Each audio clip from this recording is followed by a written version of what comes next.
Hello guys, so dito ulit ako sa trabaho. Pero duman ako kanina dun sa Kaytaya, yun sa mga kakilala ko na nagkakaytay ng bahay or nagigiba ng bahay. At meron ako mga nakuha. Ayan o, ibang klase ng tent, ibang size, dami po niyan. Meron po ng barbecue, set, pati yung table na pinapatungan ng barbecue. Ito napakalaking tent po niyan.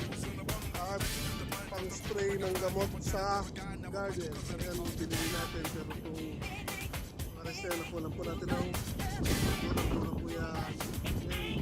Later on, papakita ko sa inyo kung ano mga itsura nila. Ito meron pa tayo mga nabe. Ayan o. Kanin ko sa bundok yan para doon natin gamitin.